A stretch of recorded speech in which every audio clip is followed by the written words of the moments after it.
क्या ये गाड़ी एक मिडिल क्लास आदमी को 20 लाख रुपए के अंदर वो वाली फीलिंग दे सकती है कि वो एक बहुत ही लग्जरी कार में बैठा है? क्या इस गाड़ी में इतना पोटेंशियल हो सकता है कि हालांकि हो तो ये एक नॉर्मल अफोर्डेबल ब्रांड का प्रोडक्ट, लेकिन कस्टमर को ये एक इमोशन ऐसा दे जैसे कि वो एक प्रीमियम प्रोडक्ट में बैठा हुआ है। इस गाड़ी में प्रॉब्ली वो ऑफरिंग्स और फीचर्स हैं जो कि एक आम आदमी जो कि बहुत हाई एंड चीजें अफोर्ड नहीं कर सकता था, उसकी हमेशा अनफुलफिल्ड डिजायर्स को ये गाड़ी फुलफिल कर सकती है। हाय एवरीवन, मैंने कुछ टाइम पहले मारुति विटारा के ऊपर एक वीडियो बनाई थी। अब तो खैर वो ग्रैंड विटारा है, now the name is disclosed. लेकिन वो जो मैंने वीडियो बनाई थी, अगर आप चाहें तो आई बटन पे क्लिक करके उस वीडियो को देख सकते हैं। उस टाइम पे जितनी मेरे पास जो ऑथेंटिक इन्फॉर्मेशन अवेलेबल थी उसके बेसिस पे मैंने वो वीडियो बनाई थी, और मैंने उसमें कहा था कि फर्दर गोइंग इसमें मेरे को जो भी अपडेट मिलता है, जो भी इन्फॉर्मेशन आती है या जो भी न्यूज़ आती है, तो मैं सारी चीज़ों को देख के, पढ़ के, सुन के, कंडेंस करके इस वीडियो को अपडेट ज़रूर करूँगा। तो ये वीडियो आप उसका सीक्वल मान लो। अभी तक जितनी अपडेट्स आई हैं, मारुति ने अभी हाल ही में एक टीजर भी निकाला है, तो सारी चीज़ें देख के और एनालाइज करके मेरा ये मानना है कि मारुति के अंदर एक खासियत ज़रूर है। वो एक आम आदमी, एक कॉमन मैन की डिज़ायर को समझ जाते हैं काफ़ी अच्छे से। इतने सालों से मार्केट में रह के, इतने सारे कस्टमर्स के साथ डील करके, आफ्टर सेल्स में नई गाड़ियां बेच के, सेकेंड हैंड गाड़ियां बेच के, क्योंकि मारुति का ट्रू वैल्यू भी जो है वो भी काफ़ी अच्छा कर रहा है। सर्विस एंड रिपेयर, मतलब इतनी ज़्यादा कस्टमर इंटरेक्शन होती है, इतनी मुझे नहीं लगता कि किसी और ब्रांड ने इंडियन कस्टमर्स को समझा होगा और इतनी इंटरेक्शन कभी हुई होगी उनकी। मैंने इसलिए बोला है कि मारुति शायद हमारे कस्टमर्स को काफ़ी अच्छे से जानती है। उन्हें एग्जैक्टली पता है कि एक मिडिल क्लास आदमी जो एक पर्टिकुलर इनकम ब्रैकेट में है, वो क्या चाहता है, क्या एक्सपेक्ट करता है, उसकी क्या इच्छाएं हैं, आसपास कितनी इनोवेशन हो रही है, कितनी टेक्नोलॉजी आगे बढ़ रही है, कंपेटिटर्स क्या क्या फीचर्स दे रहे हैं, और एक ऐसा मिडिल क्लास आदमी जो कि उस चीज़ को शायद अफोर्ड नहीं कर सकता लेकिन मन में इच्छाएं लेके बैठा रहता है, उसकी इच्छाएं भी कैसे पूरी करनी है, अफोर्डेबल मीन्स में कैसे पूरी करनी है, और बहुत ज़्यादा जो एक्स्ट्रावेगेंट चीज़ें हैं जिनके बिना काम चल सकता है, उनको कैसे अवॉइड करना है। तो इस चीज़ के अंदर मुझे लगता है कि मारुति सही काम कर रही है। अब मैं चलता हूँ ग्रैंड विटारा के बारे में। खैर, इसका जो कोड नेम था वो YFG था। माना यह जा रहा था कि क्योंकि विटारा ब्रेजा में से ब्रेजा अलग कर दिया, और ब्रेजा तो भी हाल ही में लॉन्च हुई, आप लोगों ने देखा भी होगा। आई बटन पे क्लिक करके आप बाकी वीडियोस देख सकते हो जिसमें मैंने ब्रेजा को काफ़ी डिटेल में एक्सप्लेन करा हुआ है। एनीवे, तो विटारा को और ब्रेजा को अलग करके ब्रेजा तो निकाल दी, तो इट वाज अज्यूम्ड कि अब जो नेक्स्ट गाड़ी आएगी वो होगी मारुति सुजुकी विटारा। क्योंकि कुछ दिनों पहले तक हमें सिर्फ ये इन्फॉर्मेशन मिली थी कि 20 जुलाई को एक मिड सेगमेंट SUV मारुति निकाल रही है। एग्जैक्ट नेम उसका नहीं पता था। खैर, अब ये चीज़ कंफर्म हो चुकी है कि उस गाड़ी का नाम विटारा नहीं, ग्रैंड विटारा होगा।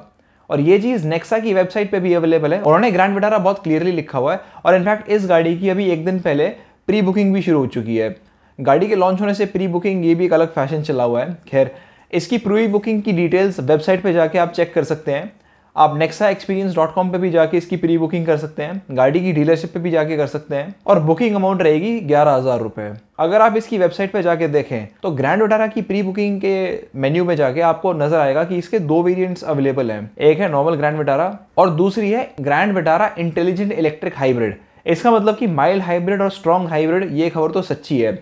खैर, ये तो इनके मार्केटिंग हेड नहीं बोला था। अब चलते हैं नेक्स्ट चीज पे, कलर्स पे। तो इसमें सिर्फ एक ही कलर ऑप्शन दिया हुआ है, नेक्सा ब्लू ब्रैकेट में सेलेस्टियल, और कलर ऑप्शंस दे नहीं रखे। प्रोबेबली ये और जो कलर्स हैं इस गाड़ी के, वो उसको अभी भी हिडन रखना चाहते हैं, पब्लिकली एक्सपोज नहीं करना चाहते 20 जुलाई से पहले। अगर आप ये जानना चाहते हो कि नेक्सा ब्लू कलर क्या है, तो नेक्सा की ही वेबसाइट पे आप देख लेना। जो वेब पेज का हेडर है उसमें उन्होंने नेक्सा की सारी गाड़ियां दिखा रखी है और सबकी सब ब्लू कलर में है, वही नेक्सा ब्लू कलर है। अब ये तो बात होगी कि वेबसाइट पे जाके हमें क्या क्या चीजें अवेलेबल हैं, प्री बुकिंग कैसे कैसे करनी है। अब मारुति ने अपने सारे सोशल मीडिया पेजेस पे, यूट्यूब पे, इंस्टाग्राम पे, हर जगह अपना टीजर वीडियो रिलीज करा है। यूट्यूब पे सिर्फ रेयर व्यू और साइड व्यू, जो सिलुएट है, उन्हीं की वीडियोस डाली हुई है। लेकिन अगर आप इंस्टाग्राम पे जाओगे तो उसमें आपको गाड़ी का फ्रंट व्यू भी नजर आएगा। अब front view, rear view, side view इस तरह से लिया गया है कि आपको सिर्फ गाड़ी के कर्व्स, गाड़ी की लाइनिंग्स, उसकी शेप, उसकी आउटलाइन और उसकी लाइट्स ही नजर आएंगी, पूरी गाड़ी आपको नहीं नजर आएगी। अब चलते हैं इसके फ्रंट व्यू की तरफ। जिस तरह से इन्होंने फ्रंट व्यू कवर किया हुआ है, उससे आपको सिर्फ इसकी हल्की सी ग्रिल नजर आएगी और हल्की सी लाइट्स नजर आएंगी। अभी मैं इसको थोड़ा सा रोक के सिर्फ लाइट्स पे और फॉग लैंप्स पे फोकस करता हूँ। काफी सारे आर्टिकल्स में, न्यूज आर्टिकल्स में, ब्लॉग्स में लिखा हुआ है कि मारुति ने ट्रिपल प्रोजेक्टर हेडलैम्प्स दिए हुए हैं, बहुत अच्छे हेडलैम्प्स हैं। क्योंकि अभी ब्रेजा में हाल ही में इन्होंने डुअल प्रोजेक्टर हेडलैम्प्स दिए हैं, जो ZXi प्लस मॉडल है उसमें, जो बेस वेरिएंट है उसमें तो हैलोजन है। तो कुछ लोग ये अज्यूम कर रहे हैं कि शायद क्योंकि ग्रैंड विटारा ब्रेजा से भी प्रीमियम वर्जन है, तो ब्रेजा में अगर डुअल है तो इसमें ट्रिपल LED हेडलैम्प्स होंगे। लेकिन एक बात है कि जरूरी नहीं है कि ये ट्रिपल LED हेडलैम्प्स हो सकता है कि ये सिर्फ LED एलईडी डीआरएल्स हो, डे टाइम रनिंग लैंप्स। क्योंकि एस क्रॉस भी अगर आप देखोगे तो उसमें भी बिल्कुल वैसा फीचर नजर आएगा आपको। उसमें 3 लाइट बीम्स नजर आती हैं, लेकिन वो एक्चुअली डीआरएल्स हैं। हेडलैम्प की हाउसिंग उसके नीचे है और उसमें रिफ्लेक्टर्स हैं, प्रोजेक्टर हेडलैम्प्स नहीं है। तो हो सकता है कि इस वीडियो के अंदर इन्होंने सिर्फ फॉग लैंप्स ऑन करे हो गाड़ी के और डीआरएल्स ऑन करे हो। अब मैं जो नीचे की तरफ लैंप्स हैं उन्हें फॉग लैंप्स इसलिए कह रहा हूं, उन्हें हेडलैम्प्स इसलिए नहीं कह रहा। हालांकि एमजी हेक्टर के अंदर भी ऊपर डीआरएल्स और नीचे हेडलैम्प्स आते हैं, क्योंकि उनकी प्लेसमेंट जो है लैंप्स की बहुत ज्यादा नीचे है, बिल्कुल लोअर बम्पर पे है, तो हेडलैम्प्स उतने नीचे नहीं होते, इसलिए मुझे वो फॉग लैंप्स लग रहे हैं। हेडलैम्प्स हो सकता है कि डीआरएल्स के जस्ट नीचे हो या फिर फॉग लैंप्स के थोड़ा सा ऊपर हो। इस चीज के बारे में इस टीजर के अंदर क्लैरिटी नहीं आ रही। लेकिन जो भी है, जिस तरह से इन्होंने 3-3 लाइट्स का डिजाइन दे रखा है, चाहे वो डीआरएल्स हो या हेडलैम्प्स हो, लुक बहुत अच्छी आ रही है। अगर आप देखोगे तो कुछ प्रीमियम कार्स हैं जिनके अंदर भी इस तरह के ट्रिपल या क्वाड हेडलैम्प्स का डिजाइन है। मैंने एक शेयर भी करा हुआ है यहाँ पे, गेस करो कौन सी गाड़ी है, कमेंट बॉक्स में बताना। अच्छा चलो ठीक है, कोई बात नहीं, ये है बुगाटी चिरॉन। सिमिलरली अगर मैं मर्सिडीज मेबैक के हेडलाइट्स दिखाऊं आपको, तो यही ट्रिपल बीम की थीम आपको उसमें नजर आएगी। इसलिए मैंने कहा था कि कई बार आदमी जब एक प्रीमियम कार देखता है और उसको उस कार में कोई चीज़ पसंद आती है और वो अपने अरमान मार के रह जाता है कि ऐसी कार मैं पता नहीं कब लूँगा कि नहीं। मारुति की ये एक अच्छी बात है कि ऐसी प्रीमियम गाड़ियों के कुछ अच्छे फीचर्स ये बेचारे अपनी अफोर्डेबल कार्स के अंदर इंक्लूड करने की कोशिश करते हैं, जिसमें से कि ये हेडलैम्प्स वाली बात जरूर है। अब मैं चलता हूं गाड़ी के रेयर की तरफ। रेयर के अंदर इन्होंने एक लाइट बार दे रखी है, मतलब टेल लैंप्स है दोनों तरफ, and those tail lamps are joined by a continuous LED light bar. ये फीचर काफी अच्छा है, बहुत प्रीमियम लगता है। काफी जो एक्सपेंसिव कार्स हैं जैसे कि पोर्शा पैनामेरा, उसके अंदर भी ये टेल लैंप बार है। जो अभी ह्यूंडई वेन्यू आई है रिसेंटली, उसमें भी है। और ये जो टेल बार है और जितनी इसके टेल लैंप्स विजिबल हैं, ये मुझे याद दिलाते हैं फोक्सवैगन टाइगुन के।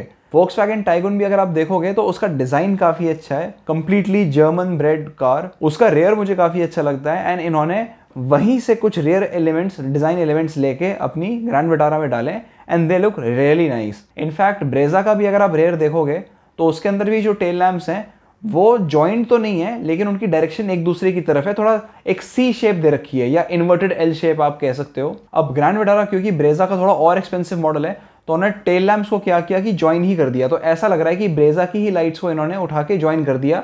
हालांकि ब्रेजा से इसके टेल लैंप्स थोड़े डिफरेंट पाएंगे, जितना थोड़ा बहुत इन्होंने शेयर किया है टीजर में, उससे लग रहा है कि ब्रेजा से थोड़े डिफरेंट है, but it gives an up market feel. अगर मतलब ब्रेजा के और इसके टेल लैंप्स को कंपेयर किया जाए तो देख के लगता है कि भी ज्यादा पैसे खर्च के ये वाला टेल लैंप मिला है। अब मैं करता हूं बात साइड प्रोफाइल की। अब दिन के उजाले के अंदर ये गाड़ी कैसी नजर आएगी वो तो मुझे नहीं पता, लेकिन भाई इस साइड व्यू, इस साइड प्रोफाइल में जो ये कार लग रही है, ओहो, it totally gives the vibe of a range rover. अब मैंने इसके साथ एक रेंज रोवर की फोटो लगाई है और इसको इसके साथ कंपेयर करा है, तो मुझे ऐसा लगता है कि ये कार कुछ रेंज रोवर विलार जैसी लगती है। टीजर काफी एक्साइटिंग है, बहुत अच्छा बनाया गया है। जो इनका फोटोग्राफर, सिनेमाटोग्राफर है, hats off. I just hope कि गाड़ी असलियत में भी दिखने में ऐसी हो। अब इस टीजर की अगर मैं बात करूं तो जो अच्छी बातें हैं जो मुझे पसंद आई, जो लोगों को बहुत एक्साइटिंग लग रही है, मैंने उसकी तो बात कर ली। अब मैं कुछ कंसर्न्स की बात करता हूं कि भी लोगों की एक्सपेक्टेशन इतनी ज्यादा हाई हो जाती है ऐसे टीजर को देख के कि ओह पता नहीं क्या आएगा, सीधा रेंज रोवर टाइप कार निकल के आएगी। तो मैं उस चीज को थोड़ा क्लैरिफाई कर दूं, क्योंकि ये इन्होंने ट्रिपल बीम ये डीआरएल्स या हेडलैम्प्स दिखाए हैं, तो यही सेम चीज एस क्रॉस में है। तो अगर आप एस क्रॉस देखोगे तो वो इतनी ज्यादा अट्रैक्टिव नहीं लगती। तो कुछ लोगों का ये भी मानना है कि यार इन्होंने जो ग्लोबल एस क्रॉस बिक रही है उसी को ग्रैंड विटारा बना के ये लोग इंडिया में लॉन्च कर रहे हैं, ये कुछ लोगों का कंसर्न है। लेकिन ऐसा है नहीं, क्योंकि 20 जुलाई को ग्रैंड विटारा का सिर्फ इंडिया लॉन्च नहीं है, ग्लोबल लॉन्च है। मतलब कि इंडिया में जो ग्रैंड विटारा बिकेगी वही सेम ग्रैंड विटारा बाहर भी बिकेगी, और एस क्रॉस तो ऑलरेडी बाहर यूरोप में बिक रही है। तो इसका मतलब कि Grand Vitara in India is not the same as S cross abroad. दोनों गाड़ियां अलग हैं, डिस्टिंक्ट हैं। तो चलो मन को ये शांति तो है कि भी एस क्रॉस उठा के रीनेम करके ग्रैंड विटारा के नाम से तो लोग नहीं बेच रहे। तो क्वेश्चन ये है कि ग्रैंड विटारा आखिर असलियत में दिखती कैसे है। देखो रियल ये गाड़ी कैसी है, इसके स्पाई शॉट्स तो किसी के पास अवेलेबल नहीं है। हाँ, जब ये गाड़ी टेस्टिंग फेज में थी तो इसके कैमोफ्लेज्ड स्पाई शॉट्स अवेलेबल थे, मैं यहाँ पे शेयर कर देता हूँ। उसके बेसिस पे कुछ लोगों ने कुछ रेंडर्ड इमेजेस बनाई हैं। जो मैंने पिछली विटारा की वीडियो डाली थी उस टाइम पे सिर्फ ये रेंडर्ड इमेज अवेलेबल थी और कोई नहीं थी, लेकिन उस दिन के बाद से और भी कुछ वेबसाइट्स हैं और ऑटो जर्नलिस्ट हैं जिन्होंने अपना रेंडर्ड वर्जन निकाला हुआ है। कुछ वर्जन आपको थोड़े से एवरेज लगेंगे, लेकिन कुछ इमेजेस ऐसी हैं जो बहुत अट्रैक्टिव और बहुत स्पोर्टी और अग्रेसिव फील दे रही हैं कार को। सो एग्जैक्टली ये कार कैसी दिखती है उसके ऊपर क्लैरिटी नहीं है। लेकिन हाँ, ये जो मैंने टीजर देखे हैं इनके बेसिस पे ये चीज तो क्लियर है कि गाड़ी का डिजाइन बहुत बोल्ड है और शोल्डर लाइन भी काफी स्ट्रॉन्ग है और ये shoulder line across the side बहुत स्मूथली फ्लो होती है। मुझे समहाउ एक ऐसी फीलिंग आ रही है कि अभी तक मारुति की जितनी गाड़ियां हैं प्रोडक्ट लाइनअप में, उन सारी गाड़ियों में से this car will be the most attractive looking and it will be a head Turner. हालांकि ऐसा जरूरी नहीं रहा है कि मारुति के जो मोस्ट एक्सपेंसिव मॉडल्स हो वही सबसे गुड लुकिंग मॉडल्स हो। जैसे कि कुछ साल पहले इनकी SX4 थी, that was the most expensive offering, लेकिन that was not so attractive and head turner. जो इनकी अर्टिगा थी फिर उसके बाद वो सबसे एक्सपेंसिव कार हुई, लेकिन ऐसा नहीं था कि that was the most attractive या मोस्ट इंप्रेसिव डिजाइन। इनफैक्ट इनकी जो स्विफ्ट हैचबैक आई थी 2006 में पहली बार, वो थोड़ा सस्ता सेगमेंट था, उतनी एक्सपेंसिव नहीं थी, but that was a head Turner. वो काफी लोगों को बिल्कुल एक बग जैसी बहुत क्यूट कार लगती थी। लेकिन इस बार जरूर ये ग्रैंड विटारा जो निकाल रहे हैं, इसके बारे में मुझे ऐसा लगता है कि this will surely be one of their best looking cars ever. अब अगर कार के फीचर्स के बारे में बात करूं तो फीचर्स मैंने ऑलरेडी अपनी प्रीवियस वीडियो के अंदर डिस्कस कर रखे हैं, मैं सेम चीज़ रिपीट नहीं करना चाहता। लेकिन एक काफ़ी बड़ा कंसर्न जो मैं काफ़ी सारे ब्लॉग्स में और डिस्कशंस में देख रहा हूँ, काफ़ी सारे ऑटो जर्नलिस्ट भी इस चीज़ को हाईलाइट कर रहे हैं। कुछ लोग हैं जिनको ब्रेजा थोड़ी अंडर पावर्ड लग रही है। जो मिडिल क्लास आदमी है, जो बेचारा ब्रेजा चला रहा है, खरीद रहा है, ही इज़ हैप्पी। बट जो जर्नलिस्ट हैं उनके साथ दिक्कत ये है कि वो बहुत सारी गाड़ियाँ टेस्ट करते हैं। ऑब्वियस सी बात है, जब आप इतनी गाड़ियाँ चला लोगे तो आपने अच्छी बुरी हर तरह की कार चलाई होगी, तो वो ब्रेजा में जब बैठते हैं तो कहीं ना कहीं उनको वो कार अंडर पावर्ड लगती है। अब यही इंजन सेम टू सेम ये लोग ग्रैंड विटारा के अंदर माइल्ड हाइब्रिड के अंदर डाल रहे हैं, और माइल्ड हाइब्रिड वर्जन ही है वो वर्जन है जिसमें front wheel drive as well as all wheel drive आएगा। तो अगर उस इंजन को, जो कि ऑलरेडी एक छोटी कार में थोड़ा अंडर पावर्ड फील हो रहा है, वो और बड़ी कार के अंदर और ज़्यादा अंडर पावर्ड फील होगा, और अगर ऑल व्हील ड्राइव ले लिया तब तो और ज़्यादा जान निकलेगी इंजन की उसको चलाने में। तो ये अंडर पावर्ड वाली बात सही है, लेकिन मुझे लगता है कि ये उस पर ज़्यादा एप्लीकेबल है जिसने ऑलरेडी हर तरह की कार चला रखी है। मुझे ऐसा लगता है कि जो आदमी ऑलरेडी 30-40 लाख की कार चला रहा है और इतनी महंगी कार अफोर्ड कर सकता है, और जो शौक के लिए थोड़ी छोटी सिटी ड्राइव के लिए 20 लाख की गाड़ी लेना चाहता है, प्रॉब्ली उस इंसान को जो ग्रैंड विटारा है वो अंडर पावर्ड लगेगी।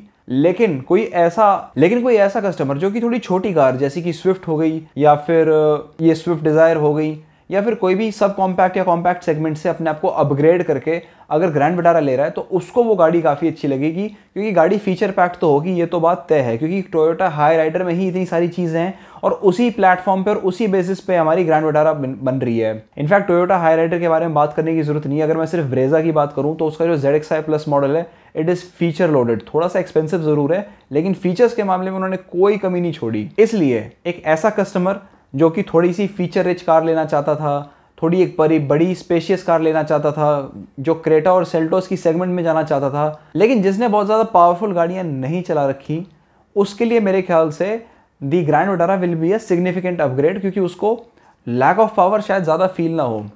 लेकिन अगर कोई ऐसा कस्टमर है जिसने छोटी गाड़ी लेकिन पावरफुल कार चला रखी है, उसको ये चीज़ फील ज़रूर हो सकती है। जैसे कि अभी मैंने लास्ट वीडियो के अंदर सिट्रोएन C3 की बात करी थी, उसका जो टर्बो पेट्रोल है वो ही 190 न्यूटन मीटर की टॉर्क निकाल रहा है। तो जाहिर सी बात है, जो ग्रैंड विटारा का माइल्ड हाइब्रिड वर्जन है जो कि ब्रेजा पे बेस्ड है, उसका 137 Nm टॉर्क, वो भी इतनी बड़ी गाड़ी में, उसको बहुत ज़्यादा हल्का लगेगा। खैर, मारुति की गाड़ियाँ मुझे ऐसा लगता है कि उस कस्टमर के ऊपर ज़्यादा सूट करती है, जैसे शहर में गाड़ी चलानी है, आराम से चलानी है, जिसको फ्यूल एफिशिएंसी ज़्यादा निकालनी है, जिसको सारे फीचर्स चाहिए, और जिसको ज़्यादा dynamic drive, sporty drive, power acceleration का ज़्यादा शौक नहीं है। और मेजॉरिटी जनता हमारे देश की ऐसी है, एक कॉमन मैन, एक फैमिली मैन, एक सर्विस क्लास आदमी जो अपने परिवार को घुमाता है, फिराता है, यहाँ वहाँ लेके जाता है, जिसको जगह चाहिए, जिसको परिवार के बैठने के लिए जगह चाहिए, लगेज स्पेस चाहिए कि कभी कभार बाहर चले जाओ, उसके लिए सही है।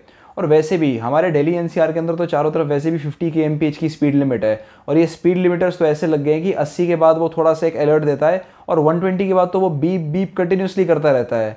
तो अगर आप देखो, आप बहुत ज़्यादा फास्ट एक्सेलरेट सिटी में कर नहीं सकते, 120 से ऊपर आप चलाओगे तो वो कंटिन्यूसली बीप करता रहता है, जो गाड़ी का हाई स्पीड अलर्ट सिस्टम होता है। सो मारुति ने थोड़ी पावर में ज़रूर कॉम्प्रोमाइज़ करा हो, लेकिन फीचर्स के मामले में, कंफर्ट के मामले में, स्पेस के मामले में, they I am sure make up for it. अच्छा, अब ये जो मारुति सुजुकी की ग्रैंड विटारा है, ये मानेसर में या गुड़गांव में मारुति के प्लांट्स में मैन्युफैक्चर नहीं होगी। टोयोटा का जो कर्नाटका में प्लांट है, ये कार वहीं पे मैन्युफैक्चर होगी। अब गाड़ियाँ फ्यूल एफिशिएंसी के लिए ऑप्टिमाइज्ड हैं, ये इससे ही पता चलता है कि जो स्ट्रॉन्ग हाइब्रिड वर्जन है, जिसके अंदर जो इलेक्ट्रिक मोटर है वो 79 PS की पावर निकालती है, और जो पेट्रोल इंजन है वो 92 PS निकालता है, लेकिन कंबाइंड पावर आउटपुट 79 + 92 यानी कि 171 PS नहीं है, कंबाइंड पावर 115 PS है। तो स्ट्रॉन्ग हाइब्रिड के अंदर भी ऐसा मोमेंट कभी नहीं आएगा जहां इलेक्ट्रिक मोटर और पेट्रोल इंजन दोनों के दोनों फुल कैपेसिटी पे काम कर रहे हो। सो ये car power, performance, driving dynamics वाले कस्टमर्स के लिए तो नहीं है, लेकिन comfortable city driving, fuel efficiency और फीचर्स के मामले में कार काफी अच्छी है। अब सबसे बड़ा चैलेंज आता है कि इसकी प्राइसिंग क्या होगी। इस कार का सक्सेस गाड़ी के पावर पे या फीचर्स पे, इन सब पे डिपेंड नहीं करेगा, ये एक्चुअली डिपेंड करेगा सिर्फ प्राइसिंग पे। क्योंकि मारुति ने जब भी कोई प्रीमियम कार निकाली है, मारुति ने हमेशा मार खाई है। और मार क्यों खाई है? प्राइस की वजह से। मारुति ने किजाशी निकाली, वो फ्लॉप हो गई। मारुति ने ग्रैंड विटारा निकाली थी बहुत पहले 2009 में, वो भी फ्लॉप हो गई। क्योंकि लोगों के माइंड में मारुति सुजुकी की ब्रांड इमेज ऐसी बन गई थी कि ये सस्ती और टिकाऊ और वैल्यू फॉर मनी कार्स बनाते हैं। जब भी मारुति ने थोड़ा सा प्रीमियम ऑफरिंग देने की कोशिश करी है, people could not digest it. लोगों को लगता था कि मैं इतने पैसे अगर दे रहा हूं तो मैं कोई होंडा, फोक्सवैगन, फोर्ड ऐसी कार लूं, मैं मारुति में पैसे क्यों दूं?